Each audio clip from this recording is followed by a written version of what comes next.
IPL 2026 సీజన్లో భాగంగా అహ్మదాబాద్లోని Narendra Modi stadium వేదికగా జరిగిన 9వ మ్యాచ్ అభిమానులకు అసలైన క్రికెట్ పసందును అందించింది.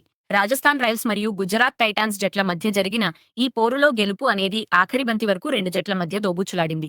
యుద్ధం గెలవాలంటే కేవలం ఆయుధం ఉంటే సరిపోదు. దానిని వాడే మొనగాడు కూడా ఉండాలన్న చందంగా ఈ మ్యాచ్లో ఇరు జట్లు ఆరంభంలో ఒకేలా దూసుకెళ్లినప్పటికీ మధ్య ఓవర్లలో జరిగిన హై డ్రామానే విజేతను నిర్ణయించింది.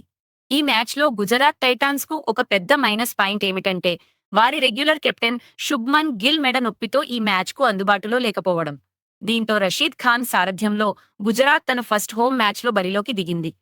టాస్ గెలిచిన రాజస్థాన్ రాయల్స్ కెప్టెన్ రియాన్ పరాగ్ గత రికార్డులను దృష్టిలో ఉంచుకుని అందరూ ఫీల్డింగ్ ఎంచుకుంటారని ఊహిస్తే దానికి భిన్నంగా బ్యాటింగ్ ఎంచుకుని అందరినీ ఆశ్చర్యపరిచారు. ఈ నిర్ణయం వెనుక ఉన్న వ్యూహం ఏమిటంటే ఈ గ్రౌండ్లో ఫస్ట్ బ్యాటింగ్ చేసిన జట్టుకు ఎక్కువ అడ్వాంటేజ్ ఉంటుందని గణాంకాలు చెబుతున్నాయి. రాజస్థాన్ రాయల్స్ ఇన్నింగ్స్ ప్రారంభం అదిరిపోయిందని చెప్పాలి. ఓపెనర్లు యశస్వి జైస్వాల్ మరియు యువ సంచలనం వైభవ్ సూర్యవంశీ క్రీజులో పాతుకుపోయి గుజరాత్ బౌలర్లను ఒక ఆటాడుకున్నారు. పసివాడు కదా అని తక్కువ అంచనా వేస్తే పల్టీలు కొట్టిస్తా అన్నట్టుగా వైభవ్ చెలరేగిపోయాడు. ముఖ్యంగా మహమ్మద్ సిరాజ్ను టార్గెట్ చేస్తూ వరుసబాదుడుతో స్కోర్ బోర్డును రాకెట్లా పరిగెత్తించారు. పవర్ ప్లే 6 ఓవర్లలో రాజస్థాన్ వికెట్ నష్టపోకుండా 69 పరుగులు రాబట్టింది. ఇది ఐపీఎల్ చరిత్రలో గుజరాత్పై రాజస్థాన్కు రెండవ అత్యుత్తమ పవర్ ప్లే స్కోరుగా నమోదైంది. వైభవ్ సూర్యవంశీ కేవలం 18 బంతుల్లో 31 పరుగులు చేసి రషీద్ ఖాన్ బౌలింగ్లో వెనుదిరిగినప్పటికీ 20 ఏళ్ల లోపు వయస్సులో ఐపీఎల్లో 30 సిక్సర్లు బాదిన ఆటగాడిగా ఇషాన్ కిషన్ మరియు రిషబ్ పంత్ రికార్డులను సంచేశాడు. వైభవ్ వెళ్లినా జైస్వాల్ మాత్రం తన క్లాస్ ఆటతీరుతో 36 బంతుల్లో 55 పరుగులు చేసి రాజస్థాన్ తరపున తన 18వ హాఫ్ సెంచరీని పూర్తి చేసుకున్నాడు. జైస్వాల్ మరియు ధ్రువ్ జురెల్ కలిసి రెండో వికెట్కు 37 బంతుల్లో 56 పరుగులు జోడించడంతో రాజస్థాన్ 12 ఓవర్లకే 160 పరుగుల మార్కును దాటేసింది. ఆ సమయంలో స్కోరు 230 దాటుతుందని అందరూ అనుకున్నారు. కానీ కగిసో రబాడ వేసిన బంతికి జైస్వాల్ క్లీన్ బౌల్డ్ అవడంతో మ్యాచ్ మలుపు తిరిగింది. ఆ తర్వాత వచ్చిన రియాన్ పరాగ్, హెట్మయర్ వంటి హిట్టర్లు తక్కువ స్కోర్లకే అవుటై నిరాశపరిచారు. గుజరాత్ బౌలర్లలో యంగ్ స్టార్ అశోక్ శర్మ తన వేగంతో అందరినీ ఆకట్టుకున్నాడు. ఏకంగా 154 కిలోమీటర్ల వేగంతో ఒక సిజ్లింగ్ యార్కర్ వేసి తన ప్రతిభను చాటుకున్నాడు. సిరాజ్ మరియు ప్రసిద్ధ కృష్ణ ధారాళంగా పరుగులు ఇచ్చినప్పటికీ అశోక్ శర్మ మాత్రం 4 ఓవర్లలో కేవలం 37 పరుగులు ఇచ్చి ఒక వికెట్ తీశాడు. రాజస్థాన్ జట్టులో మధ్య ఓవర్లలో వికెట్లు పేకమేడలా కూలుతున్న ధ్రువ్ జురెల్ మాత్రం ఒంటరి పోరాటం చేశాడు. ఇనిషియల్ గా 12 బంతుల్లో 11 పరుగులు చేసి స్ట్రగుల్ అయిన జురెల్ ఆ తర్వాత గేర్ మార్చి తర్వాతి 9 బంతుల్లోనే 20 పరుగులు సాధించాడు. మొత్తంగా 42 బంతుల్లో 5 సిక్సర్లు, 5 ఫోర్లతో 75 పరుగులు చేసి రాజస్థాన్కు 210 పరుగుల భారీ స్కోరును అందించాడు.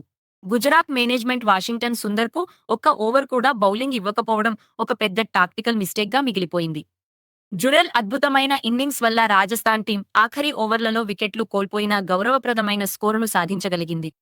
211 పరుగుల భారీ లక్ష్యంతో బరిలోకి దిగిన గుజరాత్ టైటాన్స్ ఆరంభం బాగున్నప్పటికీ రవి బిష్నోయ్ రూపంలో వారికి పెద్ద ఆపద ఎదురైంది. ఓపెనర్లు సాయి సుదర్శన్ మరియు కుమార కుషాగ్ర తొలి వికెట్కు 78 పరుగులు జోడించారు. సాయి సుదర్శన్ తన ప్యూర్ క్లాస్ బ్యాటింగ్తో అహ్మదాబాద్ స్టేడియంలో తన 7వ హాఫ్ సెంచరీని కేవలం 33 బంతుల్లోనే పూర్తి చేసుకున్నాడు.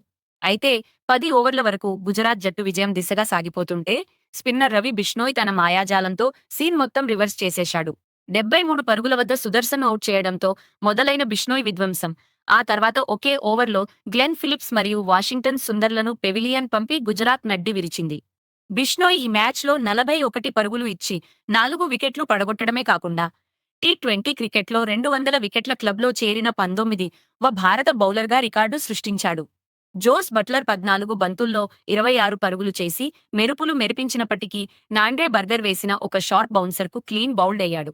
రవీంద్ర జడేజా బ్యాట్ మరియు బాల్తో పెద్దగా మెరవకపోయినా ఫీల్డ్లో షారుఖ్ ఖాన్ను అద్భుతమైన త్రోతో రన్ అవుట్ చేసి మ్యాచ్ను రాజస్థాన్ వైపు తిప్పాడు. 161 పరుగులకే 7 వికెట్లు కోల్పోయి గుజరాత్ ఓటమి ఖాయం అనుకున్న తరుణంలో థాయిలాండర్ బ్యాటర్లు రషీద్ ఖాన్ మరియు కగిసో రబాడ అసాధారణ పోరాట పటిమ కనపరిచారు. వీరిద్దరూ 200 పైగా స్ట్రైక్ రేటుతో బ్యాటింగ్ చేస్తూ 8వ వికెట్కు 43 పరుగుల భాగస్వామ్యం జోడించి రాజస్థాన్ గుండెల్లో రైళ్లు పరిగెత్తించారు. ఐపీఎల్ చరిత్రలో రాజస్థాన్ రాయల్స్పై 8వ వికెట్కు నమోదైన అత్యుత్తమ భాగస్వామ్యం ఇదే కావడం విశేషం. ఆఖరి 12 బంతుల్లో 15 పరుగులు మాత్రమే కావాల్సిన స్థితిలో రాజస్థాన్ బౌలర్లు తమ అనుభవాన్ని ప్రదర్శించారు. 19వ ఓవర్ వేసిన జోఫ్రా ఆర్చర్ కేవలం 4 పరుగులు ఇచ్చి గుజరాత్ దూకుడుకు బ్రేకులు వేశారు. చివరి ఓవర్లో 11 పరుగులు కావాల్సి ఉండగా తుషార్ దేశ్పాండే అద్భుతమైన యార్కర్లతో బ్యాటర్లను కట్టడి చేశాడు. చివరి బంతికి రషీద్ ఖాన్ భారీ షాట్ కొట్టడంలో విఫలమవడంతో గుజరాత్ కేవలం 6 పరుగుల తేడాతో ఓటమిని మూటకట్టుకుంది. రాజస్థాన్ ఫీల్డింగ్ ఈ మ్యాచ్లో మేజర్ డిఫరెన్స్ గా నిలిచింది. హిట్మేయర్ మరియు ఆర్చర్ పట్టిన క్యాచ్లు మ్యాచ్ ఫలితాన్ని మార్చేశాయి. ఈ విజయంతో రాజస్థాన్ రాయల్స్ పాయింట్ల పట్టికలో అగ్రస్థానానికి చేరుకోగా గుజరాత్ టైటాన్స్ వరుసగా రెండో ఓటమిని చవిచూసింది. ఈ వీడియో మీకు నచ్చితే లైక్ చేయండి మరియు షేర్ చేయండి. మరిన్ని క్రికెట్ అప్డేట్స్ కోసం మా ఛానల్ను సబ్స్క్రైబ్ చేయండి.